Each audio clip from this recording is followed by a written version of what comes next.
Hello hi नमस्ते केमिति अछंती आपण माने समस्ते। हाय फ्रेंड्स मो बच्चन आपण मानको स्वागत करूची हमर ए यूट्यूब चैनल को। आशा करूची आपण माने समस्ते भलरे थिबे। जदि आपण प्रथम थर पय हमर ए चैनल को विजिट करथिबे तबे निश्चित रूपे लाइक शेयर और सब्सक्राइब करबा को भूलिबे नाही। चलंतु दर्शक बंधु आज आओ एक नुआ कविता सुनिबा। चलंतु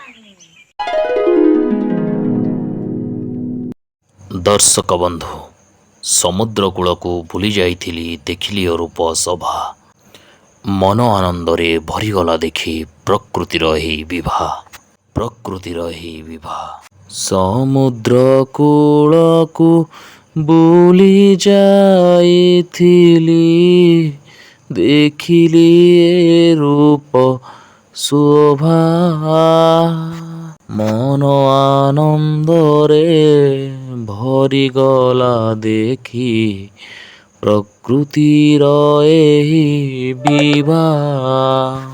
दर्शक बंधु नील जल राशि दूर को लंबीजे मिशिथिला नभ साथे ढेउर तालरे नाचिला सागर मधुर स्वरर पथे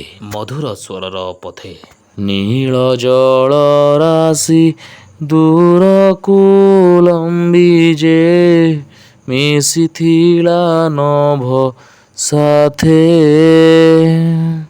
ढेउर तालरे नाचिला सागर मधुर स्वरर पथे। दर्शक बंधु शीतल समीर बहुथिला धीरे देह मन देला छुई चालुथिली सेठी हसी हसी मुझे समुद्र कूलर भुई वास्तव रे दर्शक बंधु प्रकृतिर ही अपरूप दृश्य अत्यंत लोभनीय।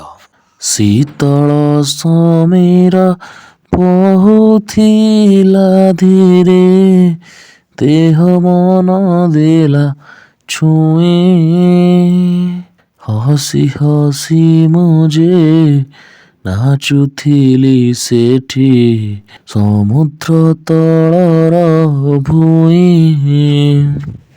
दर्शक बंधु प्रकृति कोଳରେ मुझे हजि जाए करी हुएनि वर्णना समुद्र कूलर सही स्मृति आज दिए मने आनंदना।